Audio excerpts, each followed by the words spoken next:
Hi, welcome back to the podcast. Tonight's going to be a bit different. I've got Miles Spencer over in the States on. Not a veteran, but as we've just had a little conversation before, he's veteran adjacent, and I'm sure he'll explain that as well. So for anyone who's listening, this is going to be a different podcast to what we normally do. Hi, Miles. How are you doing? Hey, Frankie. Thanks for having me. I'm great. Honestly, thanks for coming on. Like I said before, I normally deal with veterans' stories and stuff like that on here. And I normally not use the same format of, where did you grow up, why did you do this one, and blah, blah, blah. So just to start with, could you give us a little bit of a background about yourself so that people... Sure. Curious kid from Pittsburgh, Pennsylvania, somewhat like Northamptonshire in England, right? Which is where the original Spencers came from. And I was just curious enough to always be asking who, what, where, why, when. I drove my parents crazy, but it led to a life of adventure and venture. Started a couple businesses, was fortunate enough to have sold them. I've had treks and adventures around the world and some scrapes that were quite close. And I like to write about them in books called Magnus and Finn's Adventures. And the greatest adventure of all, I have a 14-year-old son, a 12-year-old daughter. So that's me in a nutshell. So when you said there you were into venture, so like venture capitalism and stuff like that. Really the startup side of it. So I'm the entrepreneur that investors invest in. Again, curious kid. I was very early in .com. We formed the first company that actually, when you go in and you do your domain name. This was a domain name registration service called register.com. It broke the monopoly that was held by Network Solutions originally during .com. Big deal, went public, all good. When Steve Jobs came out with this thing in 2008, and he said, it's a phone, it's a camera, it's a music player. That blew everyone's mind. And my hypothesis at the time was, no one's going to pay for these apps. So we're going to have advertisers support the whole ecosystem. And so what we're really selling is dopamine. So I created a ad serving platform, a mobile ad serving network, and a content management system, 3 different companies, each of which sold as well. And I thought I was done. COVID, like, all right, I'll just right off into the sunset. And then this AI company popped up, dropped in my lap 12 months ago. And we've been running hard since then. And that's the Reflector, is it? That is Reflector with a K. That's correct. I mean, I've had a quick look at it. And I hope you don't mind me saying this. I don't fully understand it. Could you just explain about what Reflector is? Thank you for teeing me up, Frankie.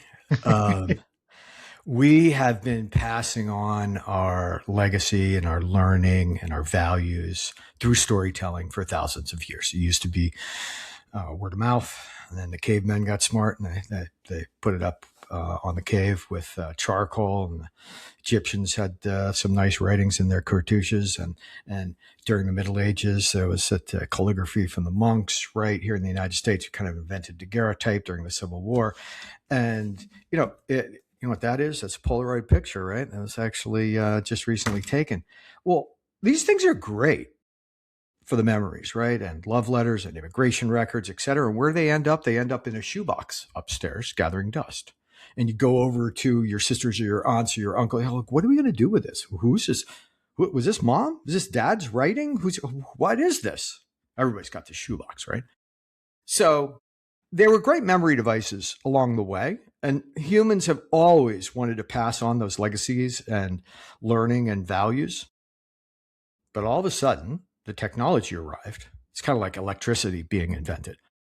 AI allowed all of that to become, through our platform, a spontaneous, a recognizable image and likeness of a person, either past or present, capable of a spontaneous and dynamic conversation. So, for example, I used the shoebox we had in my sister's attic, scanned everything, ran it through the Reflector system, answered the questions from the biographer. By the way, it took about 20 minutes to do.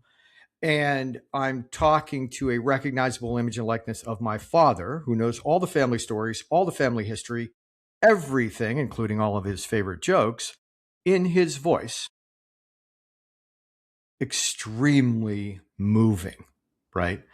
We launched in about 9 months ago at AI4. We opened up the subscription 6 months ago. We have 20,000 family stories on the platform. Wow. How do people react to it? Do people find it odd though? Because I mean, half of the world. It's such a new thing. It's such a new thing. Absolutely. To happen. Absolutely. Yeah. Half of the world, right? I mean, look at the comments once you post this thing, right? Half of the world is like, this is the uncanny valley. It's digital necromancy. It is Ghostbusters. It's Black Mirror. It's Her. Yeah. It's Scarpetta. It's, Bringing Back the Dead, etc. Right? Okay. Do you know what we call those, Frankie? Not my customer. Right? Then the other, okay. Then the other half of the people literally, they pay us, they thank us, and they cry, usually tears of joy, because we have reconnected them with someone that they don't see often. Perhaps they're in a nursing home, perhaps they have terminal disease, perhaps they're just not getting out much, etc. Or they've passed on and we've reconnected them. But the important thing, the throughput there, is the legacy and the learning and the values through storytelling. That's what Reflect is. So it's getting, I mean, I don't know which side of the fence I'm on, because I think it's a brilliant idea. And I think it's such a new one as well. I mean, I've seen things like it before. I mean, I don't know if you're aware of, there's a soap opera over here called EastEnders. Yes. Yeah. And they had a storyline, something like that, and when I watched it, I kind of thought about Reflector, because I've did the bio on that before. Hollywood has done a great job priming the pump for us. Right. When we launched, we were like, oh, you're the Black Mirror company. It's like, more or less, at least you get the concept. But what's important to note is, of the 20,000 families that have contributed stories, half of them, the people are still living. Right. They're seniors, they're military, they're people of faith, they're founders of family businesses, they're professional athletes. They want to spread the word, but they can't have 10,000 conversations at a time. But now they can. And by the way, I'm not selling. Lots of people on the fence, and to which I say, like, it's okay. If you're not ready, that's fine. I have found that some people that have thought they were not ready at first came around later, right? Here's a good way to experience it, Frankie. My father, Arthur Spencer, is one of the 2 public profiles on the Reflector platform. So you register, you can go, you talk to my dad. You can ask him about me, you can ask him about anything that happened during his life. Talk about his jokes, talk about selling insurance, talk about playing American football, meeting my mom, having 3 crazy kids, my sibling, and me. It is incredibly compelling, lifelike, spontaneous conversation, right? I mean, my dad did write a book about himself. It was kind of thin, but he wrote a book. But who's going to open that book? It's up in the attic. Yeah, and, true. My kids want to. My kids aren't going to open it up, and their kids aren't going to open it up. So compare that with last night. My father, it's a reflection, Arthur, read a bedtime story, Rudyard Kipling's Rikki Tikki Tavi, to my daughter, who was studying it in school. And then they talked about it until she fell asleep. Now, that's very sweet for a grandfather to be doing that for his granddaughter. But what makes it really sweet is that he passed away 8.5 years ago. I get it. I do get it. I really do get it. I mean, it's the old saying, isn't it? You die twice. When you physically and when you get forgot about, and I mean, my father passed away 6-7 years ago, and my grandkids grew up. About 2 of my grandkids grew up with me, with me and my ex-wife, and they were quite close to him, even at the end when he had dementia and stuff like that. And every now and again they ask about him, as they're getting older, or I'll mention him, and you do, and I see where this would be. I don't want to say useful because that sounds utilitarian. But for want of a better word, where this would be like, you go and ask him yourself, go and have a chat with him yourself, and if you can get the persona correct, I could see it being an amazing experience. Do you not find though that they're not so much the naysayers and the skeptics that has anybody used it and thought, it's too real? Sure, I have. Yeah. So what we did when we launched this is we also launched something called Soul Tech, which is the emotional underpinnings of everything that we do. So, but from the way we talk about this to the way we walk people through the process to the ready score for the reflections, we're actually very sensitive to the emotional load of what we're delivering. Now, if you're talking about somebody you don't even know, my dad, for example, it's fine, right? You're just talking to some guy, right? But all of a sudden, when it enters your circle, we've been very deliberate about how to do it, how to land right with that. And there have been some that have followed us into the market that perhaps followed us a little too quickly and didn't land very well. We're proud of the time and intention we took to get it right from a soul tech point of view. I mean, we spoke about what I'm up to at the moment before we started recording.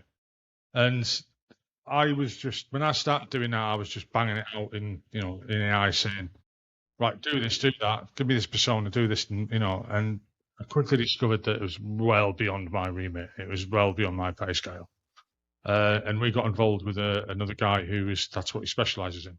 And that's the safeguarding aspect of it. And I'd imagine that's very similar to what you've been doing there as well. You've got to get that right. AI can move off and run away on its own. Well, it's important. Yeah, it's important to note that as you create a reflection within Reflector, it's default private, family to family. So there's actually no outside LLM that contributes to the knowledge base of a reflection. Everything is from the shoebox, approved by the keeper. And even as the reflection continues to talk to family members and gather more information, that doesn't automatically go in until the keeper says, yes, that can be part of the story. So we've taken away the hallucination, the celebrity deepfake, that weird feeling through this process, this design process. So, I mean, the way I'm doing mine, and I'm kind of picking your brain here as well. So I was live on the air.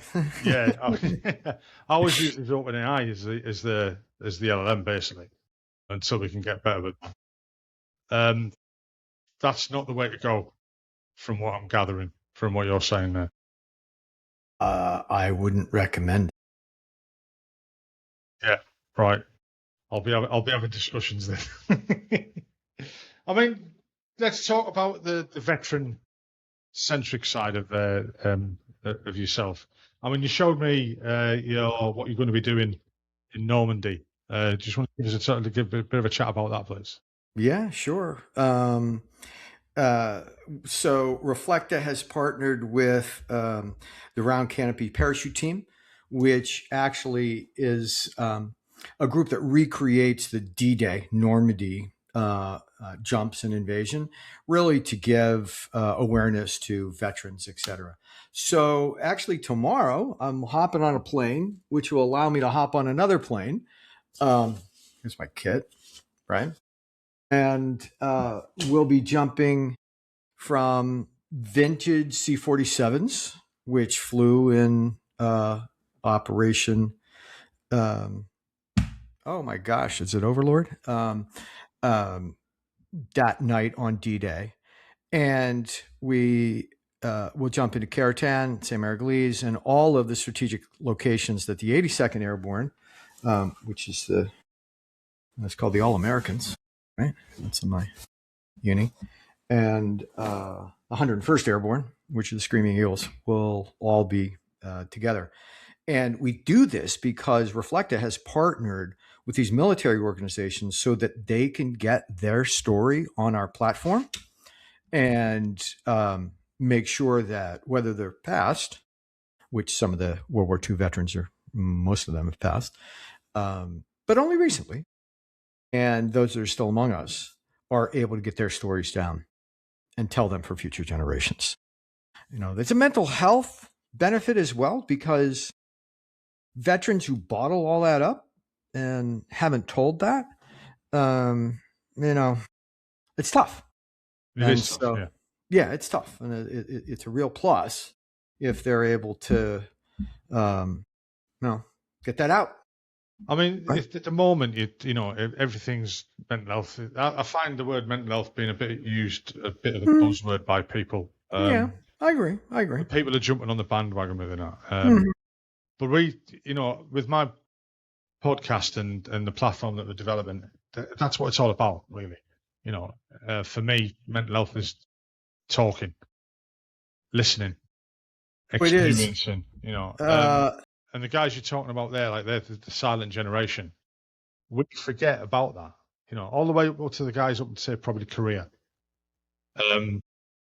We, as younger people, compared to them, are concentrating on the recent events like Afghanistan, Iraq, for ourselves, Northern Ireland, things like that.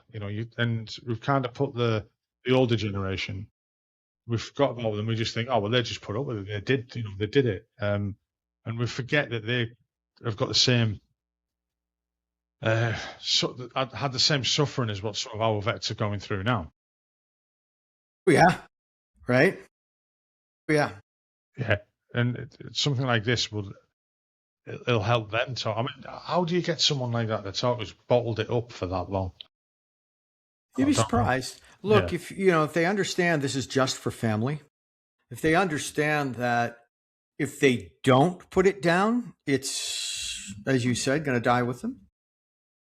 So we don't want them to wash away like tears in the rain, as they said in Blade Runner. I was just thinking that when he said it. A good quote, actually, a really good quote. Yeah. I mean, the other thing I'd noticed on your bio, you mentioned about the sea kayaking and the adventures that you do and stuff like that. So what got you into that side of things? Curious kid from Pittsburgh, Pennsylvania. I was like looking across. We have this body of water, somewhat like the English Channel, right? It's called Long Island Sound, but it's like a bathtub. It's bottled up on one end. And yeah, you look across and you kind of wonder, like, could I make it? All right. So myself and Scott Carlin looked one too many times, decided to go. We did it. We didn't arrange for any transport, so we had to turn around and come back too. That's the last time we did that. We got to a bar and, having a pint or two, and we had bet somebody that we couldn't do it. It's like, yep. And they stiffed us on the bet. And a couple of people said, well, I would have, I put $100 towards that, or 200 or whatever. And so the next year we made it a fundraiser for the hospital, and we had 8 people. And then we had 40.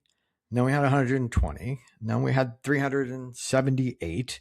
And then so it got to the point where we had actually brought 1,500 people across Long Island Sound, 14 miles in open sea in kayaks over a 10-year stretch. And so that was the charity Kayak for a Cause. And that was great fun, but it was a lot of work. A tiny D-Day invasion without machine guns or Nazis, or barbed wire, or pillboxes, or 88s or anything like that. Things, yeah, exactly. But if you saw the drama, the people that arrived, you would think that they had survived that, right? So that was Kayak for a Cause, raised about $1 million over the course of pretty much every summer for like 10 years. And that was one fine adventure. And since you asked, towards the end of that run, a man by the name of Wellington Jones was coming through town. Said, what are you doing? Oh, I'm finishing up the kayak things like that. Well, what are you reading? I was exhausted, by the way. What are you reading?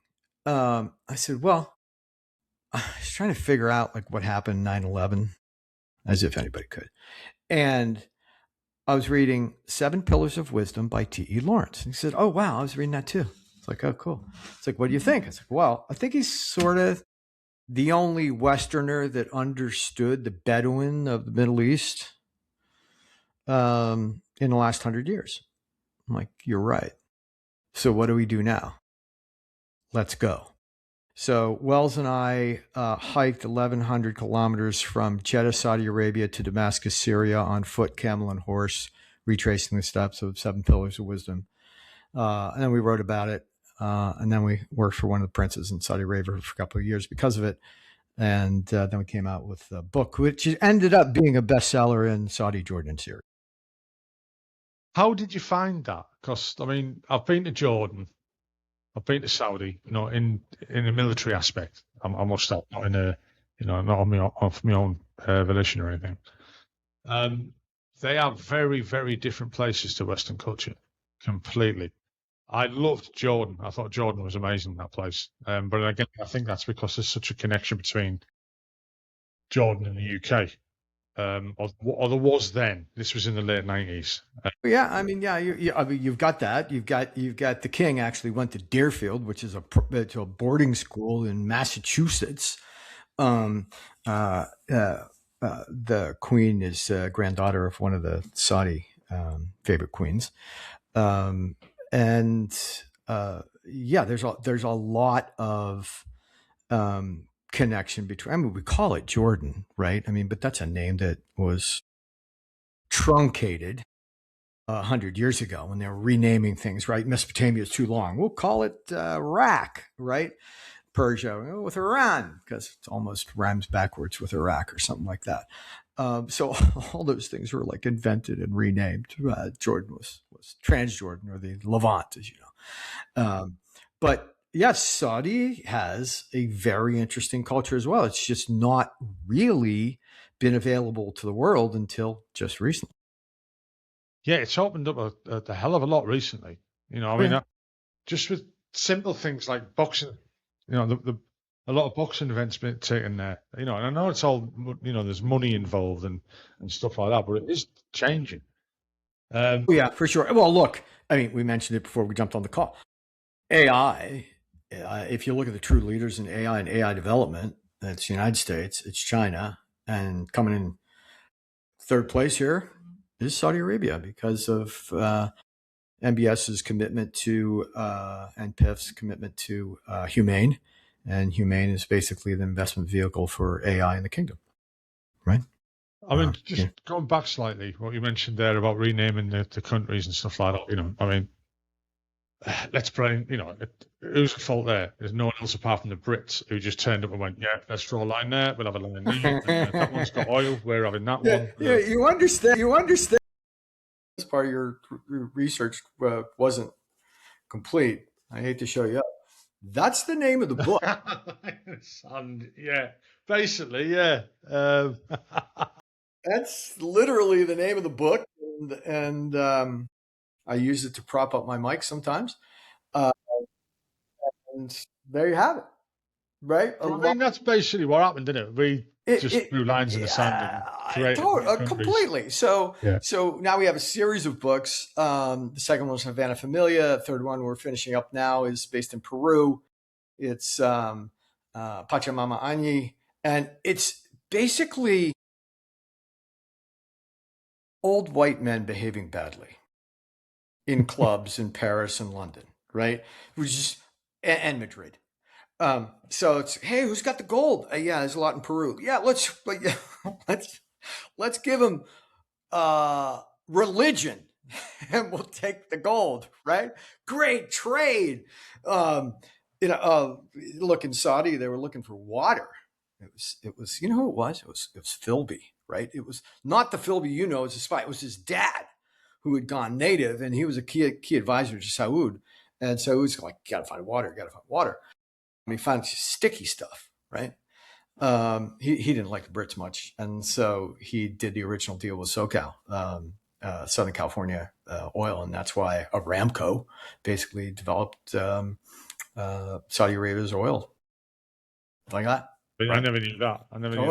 I thought it was BP that kind of tried to monopolize. No, BP. Yeah, BP had Persia, Iran, and and it's a fingers in Mesopotamia for a little while, and then of course there's Gertrude Bell, who kind of teamed with Lawrence on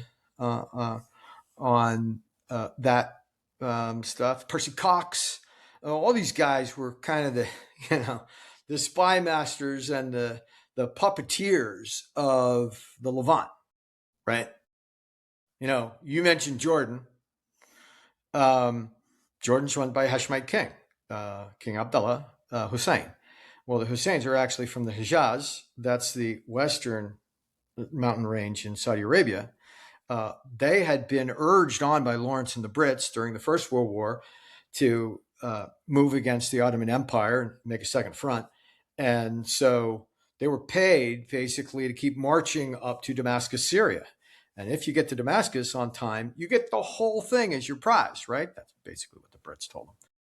However, there's an agreement called Sykes-Picot. It's like, we already gave that to the French, right? Like all the French died up in the, on the battlefields of Germany. And so we're going to give them the Levant. And I'm sorry, we promised that to you. Well, the Husseins had been pushed out of the Hijaz, which is the west coast of Saudi Arabia. It made it to Damascus, but they got that taken away from them. And it actually was voted king of Iraq for about 6 weeks. And so they were kings of 4 nations, their own in basically, the Hijaz and what is now Saudi Arabia, Jordan, what's now Syria for a hot second, and what's now Iraq for a hot second. And all of that was dudes in clubs in London deciding who should get what. Oh, by the way, where's the oil? Yeah. I mean, it's everywhere you look and everywhere you chase, it's all about money in the end anyway. So yeah, it really is. It's like that. I mean, going back to the AI side again, I know we're flicking in and out of the conversation with it. How worried are you or have you been about the way people think about AI is going to take over everything? I mean, I can't see it. It can't do everything, and the naysayers and the doomsayers are saying, AI is going to take all our jobs. It's going to make our lives hell because they're going to take over the machine and stuff like this, which it can't do that, in my opinion. It just can't. It can't go out and lay tarmac on a road. I think, well, that's true. But it can help, right? Yeah. It can help. I mean, that's like a very simple analogy. It can help monitor the temperature, monitor the mix, monitor when, what potholes, we call them potholes here. I'm not sure what you call them there. What potholes need it. Yeah, okay, potholes. It's one. Now we found one common word in the English language that we both use. We'll keep going.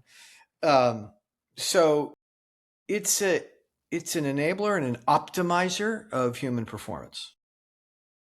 Not necessarily going to replace most of it. Although I wouldn't want to be a lawyer, an accountant, or a consultant at this point because that's changed their business. Yeah. And I'm discovering. I keep banging on about it. I wouldn't say I fell head over heels in love with AI, but I now grasp it's still a very, very early stage, really. Of course. And how much it's progressed.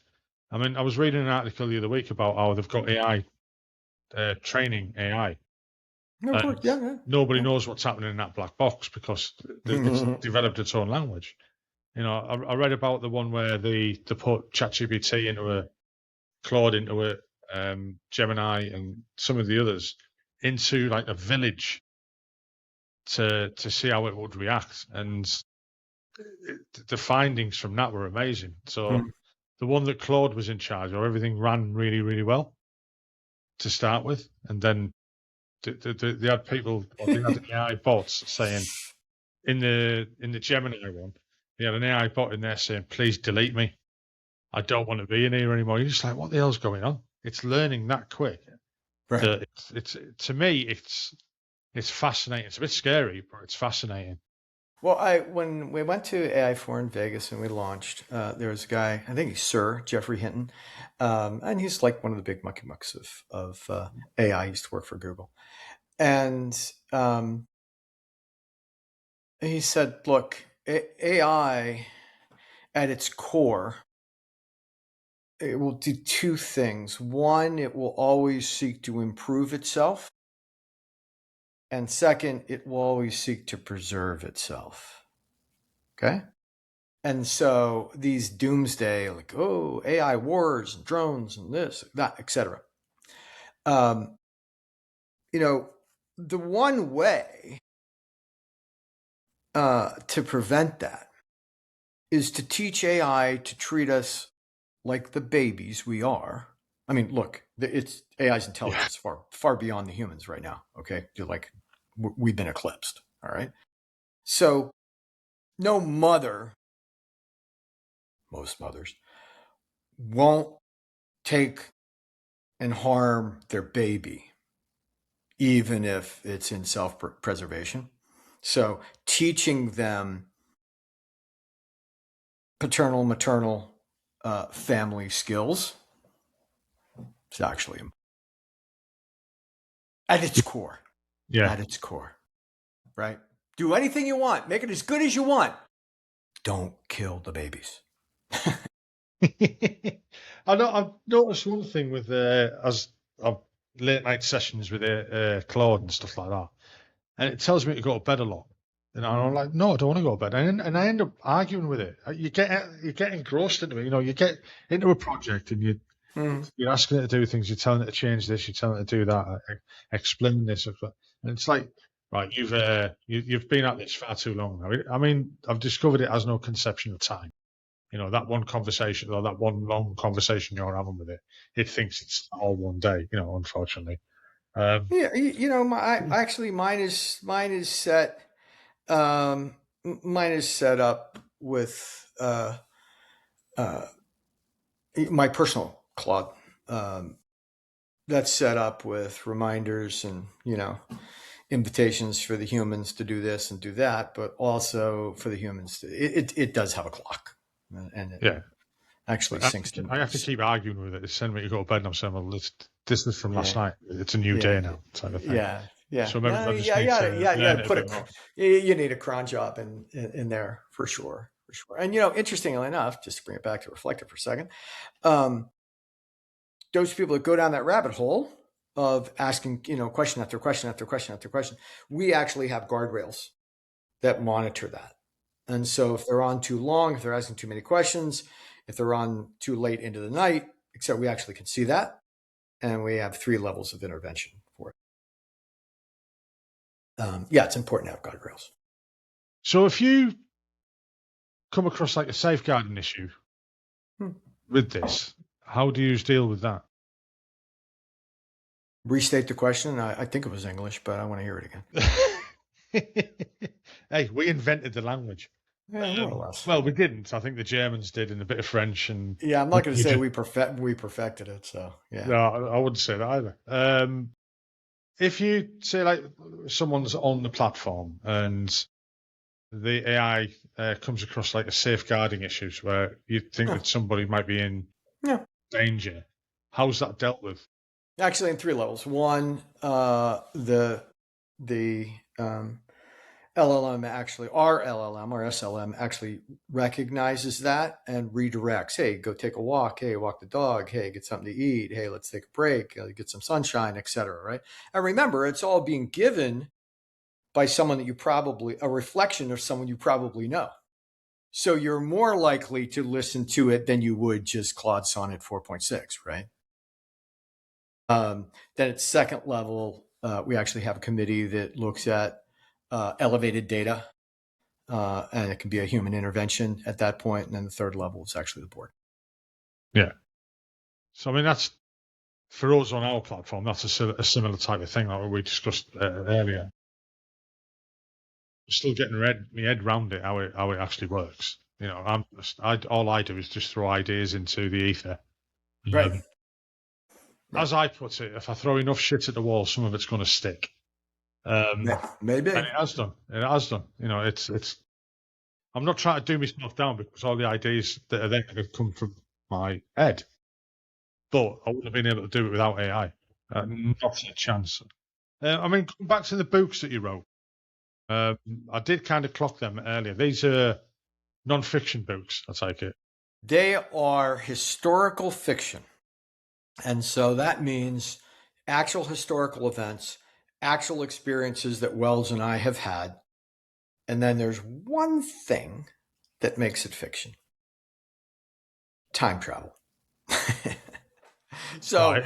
no, Indiana Jones, Right, Indiana Jones, Back to the Future, Midnight in Paris. The genres are there where you can actually go discover history by living in it, and that's part of the charm of Havana Familia and Line of the Sun. I wasn't expecting you to throw that one in the mix there, to be honest.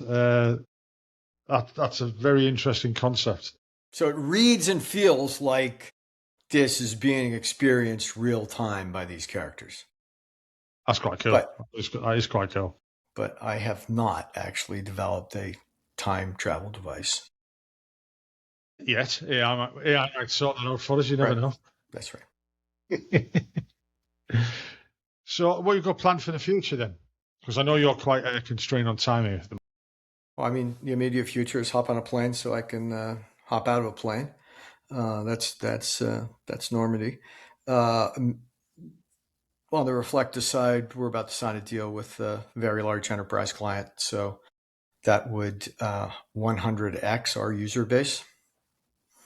So that's exciting. We're getting ready for that. And on the personal side, my son just signed on to play schoolboy rugby in Ireland, so I'll be across the pond more often than before. So that's rugby very popular in the States, is it? It's getting there. Yeah, it's a growing sport. Yeah. Right, I've got to ask one question then. Rugby, and I'll say American football. I won't say football because football's kicking a ball around with your foot. So rugby or American football? Which one? Rugby. And I grew up playing American football, and my father played American football. But yeah, this game is great. I should have put an add on that and said which one's harder. Rugby. My son played American football for a while over here, and I must admit I went to watch a couple of games, and I just sat there going, "What's happening? What's happening?" The rules were so alien to me. Right. Why aren't you passing the ball? Type of thing. But it's a very different game. Different game. Yeah, very different game. Just one of them things, I suppose. So, I mean, with Reflector, is this primarily just based in the States, or have you gone worldwide with it as well? No, worldwide. We add on new languages every 6 or 8 weeks. Obviously, we're going to France, and we're going to onboard a bunch of stories there. So, yeah, anybody in the world can do it in any language. I'm going to have to look into it a bit deeper, I think. Go talk to my dad, Arthur. Have a blast with him. He has, by the way, about 10,000 conversations a month.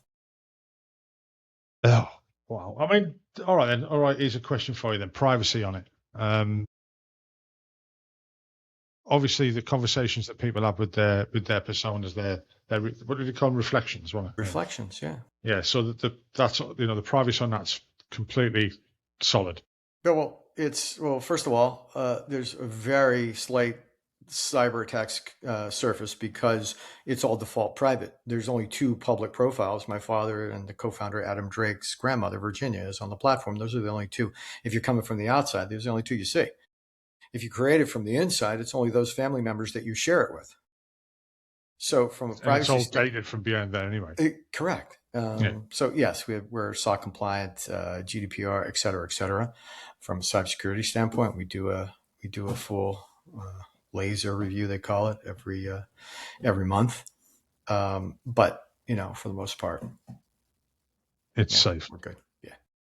Well, it's coming up to near the time that you had allocated for us, so I'll like to say thank you for coming on. Yeah, Frankie, it's been a blast. We could have talked about many other things for a lot longer, but I know we've both got time constraints here. I'm going to look into this Reflector a lot more. And when I put this out, I'll be putting links in there and links for your book as well. That's wonderful. And I'd also encourage you to speak to a real veteran, not just an adjacent veteran. His name is Wells Jones. He's on our team. He runs the military affairs. And he's got a story or 2 to tell. I will be in touch with him. I've got his email in the email chain. So you did? Okay, great. Yeah, I'll be in touch with him. I'll drop him an email over the next couple of weeks. I'd gone for quite a stage where I hadn't been recording any podcasts because I was busy doing the app. I'm honored to be back.